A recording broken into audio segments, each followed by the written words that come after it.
On this week's breaking news, a fan paid $20,000 for the Ultimate Collector Series Death Star. Ninjago is celebrating 15 years, and Christmas as we know it may be canceled. All that and much more on this week's breaking news. Today's episode is brought to you by Back to Brickware, my newest venture into the AFL merchandise, the ultimate LEGO-inspired clothing line that's not just fashionable, but also celebrates the very foundation of the LEGO system we all know and love. Imagine minimalist designs that seamlessly blend style and nostalgia. Back to Brickware brings you high-quality apparel inspired by the iconic LEGO bricks we know and love. Each piece is crafted with precision and attention to detail, making it a must-have for any LEGO enthusiast. These aren't just your average threads. We're talking about minimalist designs that don't scream at you, but just show your nerddom in a classy way. And of course, they're inspired by designs found in the LEGO system. And you know what screams quality? Embroidery. Almost every piece is stitched with love, featuring those iconic LEGO elements. It's like wearing your childhood memories, but making them fashionable. So whether you're a hardcore AFL or just want to rock some seriously cool gear, check out the Back to Brickware page on Etsy. Dive into the collection, embrace the LEGO spirit, and let's make some memories together. Back to Brickware, where the style meets nostalgia. Head over to the Back to Brick Etsy page and let the fashion adventure begin. Happy building, my friends. Lego.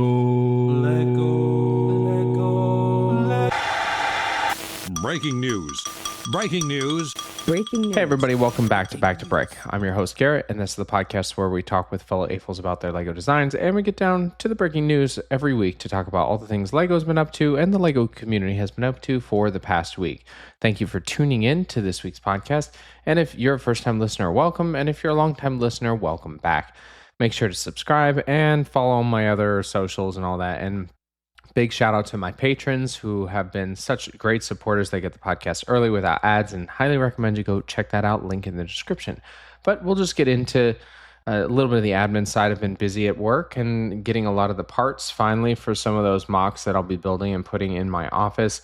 I find that's like my new challenge. It's just to find cool shit to put in my office while my office at home is a complete disaster. The biggest thing is just new Pokemon cards are getting added every day, and well, that's fine with me. I just have to enjoy that. And I'm opening up a Pokemon page a little bit, side hobby now, a little bit instead of just Lego. But that's just on the admin side here. I'm going to be doing our set reviews at the end of the episode, as always. And our first one is a brand new set that's 72046, the Game Boy from Nintendo. And really love this set. Can't wait to get it myself. And if you've already got it, and I hear the building experience is great, but we'll talk about that later. And then our Rebrickable review is a MIDI Death Slice by Lego, and this is her first mock, and it is really good. She did a nice job building a MIDI scale of this. I was going to do that, but I just let her do it, and we'll talk about that at the end of the episode. All right, that's it. Let's get into this week's first breaking news story. The Death Star has finally been released. This is the first $1,000 LEGO set, and you can go get it in the stores or online, as it is not back ordered. It is still in stores and online, which means there's probably still a ton of people that bought it, but not as much as you'd expect. I mean, think of the Millennium Falcon when it came out, sold out everywhere for months, impossible to find. So this is definitely a change, and I'm going to do a video on YouTube about this because, well, LEGO's strategy, I think, is starting to hit its peak point, and maybe we'll see it be coming down from there. But if you've got it and started building it, I'd love to see your videos and photos to see, well, if you enjoyed it or if the building experience is worth the cost. Downtown Disney Store in Anaheim, California is looking to unionize. There are about 60 non-managerial workers or brick specialists there, and they're talking about creating the first LEGO union at the store. Thousands of our friends and coworkers at Disneyland are already members of a union.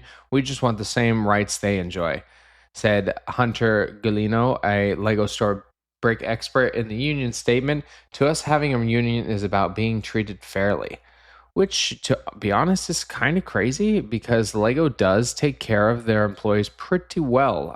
They have some nice pay bumps when the company does well, and, well, the company's done pretty well. And I'm not against the union, and I'm not for the union. I'm just for fairness of people. And sometimes the union brings that. Sometimes it changes things a little bit more because the relationship between the company and all that. Anyways, But I want them to, if they want to unionize and really have fair treatment, more power to them. And this could be the waterfall effect as we see more stores around the country doing the same.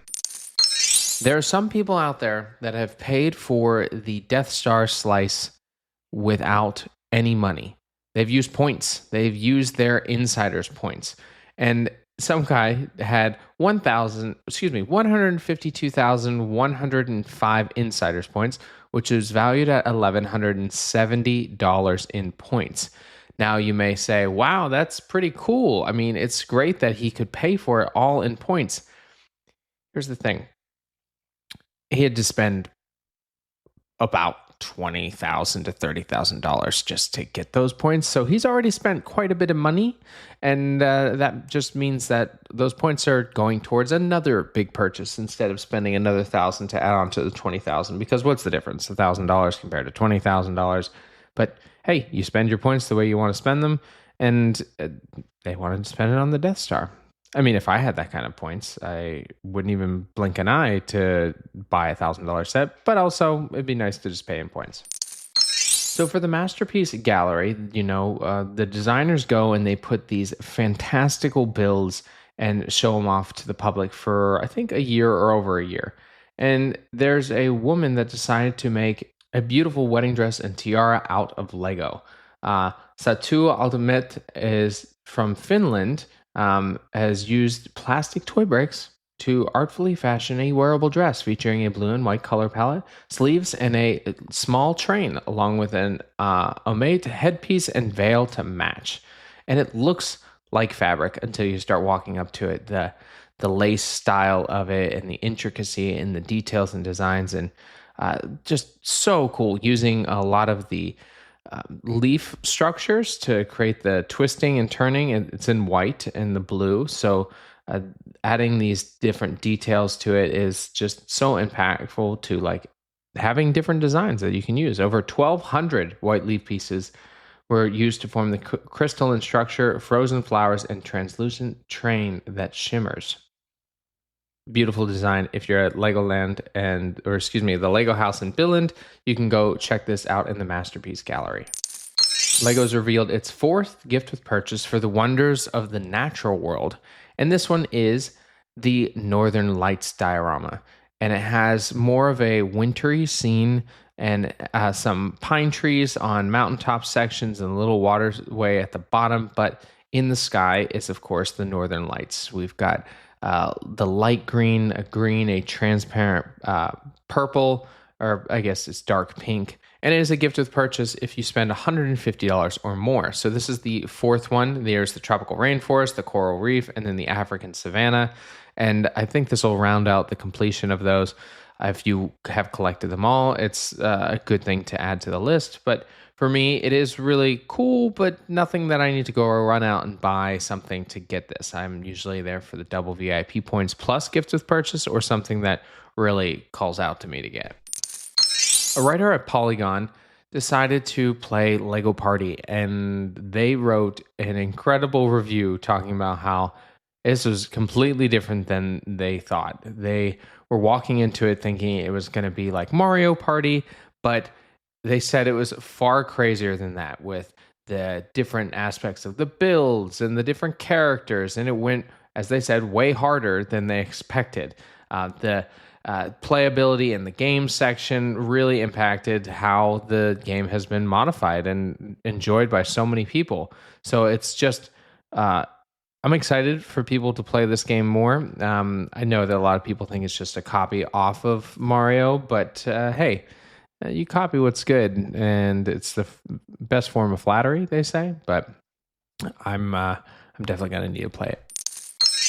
Lego and Nike are teaming up again to create some out of this world shoes, and this is their new Galaxy collection. And what I love about this is it really leans into, well, Lego's been doing a lot of space things, so why not just throw more out there? Because why not? It's super cool. So they have a few different ones. They've got the Nike Dunk Lows in Brave Blue. It's the classic white, but on the detailed structure, it's got the blue like star skies, where the stars make up different shapes and bricks and all that. And then very cool. And even on the underside, they have a clear section that you can see a starry night sky underneath it. And then they've got a few other things. They've got the Nike GT Cut 3 Galaxies, more of a sports style shoe that has fully blue and green and Technicolor like grid on it. They have a basketball that has the similar pattern that we just saw in the low dunks. And they even have some shirts where they do the lettering in Lego for like a basketball shirt, socks, which would be really cool. They have sweatshirts. The sweatshirts are interesting because they have like a pocket on the top side. It's not like the hoodie pockets that you're used to. Pants to go along with it, and fun t-shirts and sports shirts, and even a hat and a backpack. So Lego's just throwing it all in. And unfortunately, it's mostly for kids, because why would they make anything for adults? We're not getting catered to in other markets. Why would we want anything from Lego and Nike? Now, we've all seen those giant skeletons at like Home Depot that people put up in their yard and they decorate not just for Halloween, but all year round sometimes. But have you ever seen a giant Lego skeleton figure? Well, someone in Ohio decided that that's what they were going to do. Alan Perkins decided to 3D print and build this skeleton at 13 and a half feet tall. And it is absolutely crazy because, well, it's exactly like a Lego skeleton figure. And it's not only that, he's got so many other things in his yard, but really calling out a Lego figure to do something like this is super cool. I don't know if Lego would ever sell that. Definitely not be that cheap, but I know a lot of people who are enthusiasts of the large skeletons will definitely enjoy this. Lego has done some expansions recently, as we know that they're working on 2 major plants, one that recently opened in Vietnam and the one in Virginia, which we'll talk about here soon. But they've also created some expansions in others, such as their one in Hungary. They've increased their capacity in the manufacturing plant by 30%, which is a massive increase for a large building already. And now they've increased it to more than 1,000 injection molds. And this facility will pump out tons more bricks for the European era. Will they decrease prices for it? Absolutely not. But it's added 300 new jobs, which is great for the area. They've also increased their solar output by 24,000 panels being added to it. And honestly, very cool. A good job, like as they continue the expansion on this stuff, but also integrating new ways to keep their carbon footprint down and adding new jobs to the areas, as long as they're, good jobs, because no one wants bad jobs. You know what I mean? It doesn't need to be said, but the Lego company has such eyes on them. I'm pretty sure that they would hang out to better standards, of course. Lego and Nike also are doing a sweepstakes that you can go over on Lego Insiders, and you can win some of those shoes that we just talked about before. It just means that you don't have to spend money there. You just have to spend money at the Lego store to get those Insiders points to put them towards possibly winning these shoes. Now, the Game Boy just came out, and we're going to be talking about it later, but a lot of people love it, but also wonder, well, why isn't it playable? Because, of course, it's a Game Boy. It should be playable. That's why someone decided to do that. Natalie the Nerd decided that she was going to take the Game Boy and completely mod it with brand new electronics inside so that it could be, playable. And she took the Game Boy PCU and decided to really integrate it. A new screen, 3D printing to have the cartridge be buildable inside, and even the buttons that be functional. So honestly, she did a whole thing on her blog, and I would love to do this myself. So maybe I will copy her and do something like that and add this to a really cool style collection where I could play my Game Boy as well as being in a Lego system. And it uses a USB-C with a battery pack in it. If anyone was wondering, it doesn't have space for the AA's to definitely not get the same functionality, but wow, so cool. And I can't wait to see what other people do to try to put their own emulators or different builds inside this or any other system that we've had. I'm surprised no one did that for the Nintendo Entertainment System way back when, but somebody might do it now. Lego is putting the final touches on their newest factory. This one is in Chesterfield, Virginia, and they finally laid the last I-beam to it. The governor was there and announced over 1,300 people that the construction team is going to be finalizing the last major build sections while they do, of course, the full interior and other sections to it. But it's going to add a bunch of new jobs and so much to the area as its 10-year plan. And it looks really cool, at least the renders do. And hopefully that's what it'll look like once it's done, where it has a brand new community area and pumping out more Lego sets for all of us consumers in the United States. Lego has been very popular for the Christmas season with their newest Christmas sets. In particular, they had the holiday train, they have the large-scale Santa figure, which is personally what I really like, the gingerbread house, and the AT-AT in a gingerbread style. Unfortunately, they all went on back order for like months, and people were like, well, what the heck? I need this for the holiday season. How am I going to just sit here and wait for that and really ruin Christmas? Well, guess what? They upped their quantity of shipments, and now people can go and get them without having a major problem. There's still some back orders in different areas, but nothing too extreme that they can't have it built for the holiday season. Very popular Lego, maybe a little bit more popular than the Death Star slice, so this is something you should lean into. Just wink, wink, wink. Lego has revealed that they're doing some new minifigures for the 15th anniversary of Ninjago. So at the media event this past week, they showed these lineup of different characters, all as black basic minifigures and a base that you can put it on. So I'm guessing that people will build the base and then collect the minifigures as they collect them from each of the sets that they come in.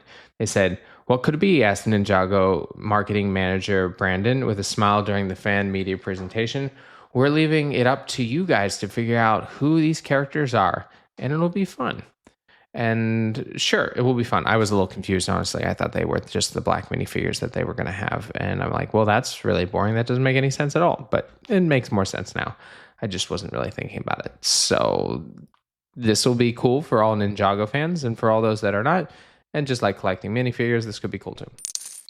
And that's actually all the breaking news we have this week. Thank you so much for tuning into the podcast. As always, I really appreciate each and every one of you coming and listening and learning about the breaking news. Make sure to subscribe, all that yada, yada, yada, like it, leave a comment. You know what to do. And now we'll move on to our set review. Our first set is set 72046, the Game Boy, which we've talked about quite extensively in this episode. It's an 18 plus set at 421 pieces and a cost of $60. And it actually is already on back order till October 18th. It has 13 reviews at 4.5 stars, which I think is a little strange because I'm pretty sure this was going to be like a 5-star set. I guess there must be some little quarrels and something, but I don't really care. I like it a lot. So it comes with, of course, the Game Boy itself and 3 lithographs. So those little pictures that when you move them back and forth, up and down, they change the image. And then it comes with 2 cartridges and, of course, a fun little stand so that you can put your Game Boy on and display it. It has, of course, Super Mario Land and Zelda. I wish they would have done Pokemon. Maybe we'll get those when they do Pokemon releases and next year. Now, 421 pieces at $60, it's a little expensive, but, you know, with the lithographs and a lot of the art details to it, it definitely comes to around that price for sure. The detailing that I love is that you can not only put the cartridges in, but also the buttons work. And they even have the start and select buttons are like tires that they put in there. And it's just such a compact size too. So it's very similar to the actual Game Boy. Honestly, they did an amazing job. This is one of the best sets I've seen of the year. And of course, there's so many good sets from this year, but this one, it really knocked out of the park. And at $60, you can't beat that, especially for what it is. And now for our reworkable set review, this is the MIDI Death Slice, which is the Ultimate Collect Series MIDI scale version of the Death Star that just came out by Lego. It's 465 pieces, and you can get the instructions for $5. Now, this is her first build, and I actually saw some people like, oh, well, you can't have your first build be a like a premium product, blah, blah, blah. And honestly, shut up. if they did a really good job, you can list for whatever you want. If you want all of your amazing builds to be free, cool. If you want them all to be paid, even if it's your first one, then yeah, you can have it paid. Anyways, you can go over to their Instagram actually and see the build process and the design of it. And they did an amazing job really capturing all the fun little details that we see in the actual set, but in a smaller form and definitely more affordable. I think I was looking at about $40, $45 plus shipping for all of the pieces. So that's almost a tenth of the cost. It's less than a tenth of the cost. And that means you can also display it. You don't have to really worry about the display being such a big deal for it. It is really nice. They even have the tiny shuttlecraft, the laser beams to it, and really cool. Honestly, great job for their first mock that they've put on Rebrickable. Highly recommend you go over and get the instructions and check out their page and follow her as she continues to create some really cool builds. All right, everyone, that's all I have. Thank you again for tuning into the podcast. And make sure you come back and listen to all the LEGO news that we're going to be continuing to have every week. All right, everyone, I'll leave you as I always do. Get creative, get out there, and go build something.